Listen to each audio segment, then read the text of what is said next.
Praise the Lord. Shrimati Charles Cowman గారి రచనల నుండి ఎడారిలో సెలయేర్లు అను గ్రంథము నుండి అనుదిన ధ్యానములు. ఆయన పక్షమున శ్రమపట్టయు ఆయన పక్షమున మీకు అనుగ్రహింపబడెను. ఫిలిప్పీలకు రాసిన పత్రిక 1వ అధ్యాయము 30వ వచనము. దేవుడు నడిపే పాఠశాల చాలా ఖర్చుతో కూడుకున్నది. అందులో నేర్పే పాఠాల భాష కన్నీటి భాషే. రిచర్డ్ బాక్స్టర్ అనే భక్తుడంటాడు, దేవా, ఈ 58 సంవత్సరాలు నా శరీరానికి నీవు నేర్పిన క్రమశిక్షణ కోసం నీకు వందనాలు. బాధలను విజయగాథలుగా మార్చుకున్న ఎంతోమంది భక్తులలో ఇతడు ఒకడు. అయితే మన పరలోకపు తండ్రి నడిపే పాఠశాల ఇంకెంతో కాలం ఉండదు. కఠినమైన పాఠాలకు భయపడకూడదు. బుద్ధి చెప్పే బెత్తానికి బెదిరిపోకూడదు. వీటిని సంతోషంగా సహించి మహిమ డిగ్రీ పుచ్చుకోగలిగితే మన కిరీటం మరి ఎక్కువ శోభాయమానంగాను, మన పరలోకం మరింత మహిమాన్వితంగాను ఉంటుంది.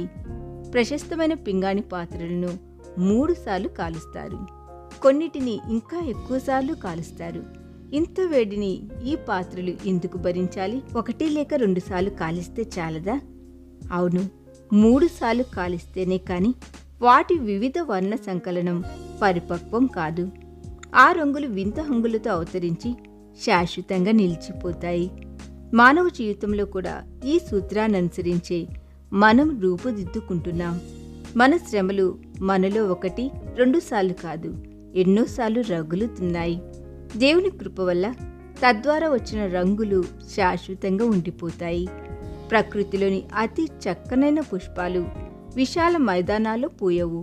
పదిలంగా ఉన్న నేల ఏ వైపరీత్యం వల్లనో చిన్నాభిన్నమై దేవుని స్వస్థత శక్తి ఆ నేలపై ప్రసరించి నెరలు విచ్చిన భూమిపై జీవ జలధారలు ప్రవహించి పచ్చని నాచు నేలపై పరుచుకొని తుషార బిందువులు అక్కడ నాట్యం చేసి రాత్రి నిశ్చలంగా ఉన్న వేళ దేవదూత నాటిన విత్తనాలు మొలకెత్తుతాయి. ఆ దారిని వెళ్లే చిన్నపిల్లలు ఆ పూలు కోసుకుంటారు. ఈ దిన ధ్యానము మనందరి ఆత్మీయ జీవితమునకు ఆశీర్వాదకరముగా ఉండునుగాక. ఆమేన్.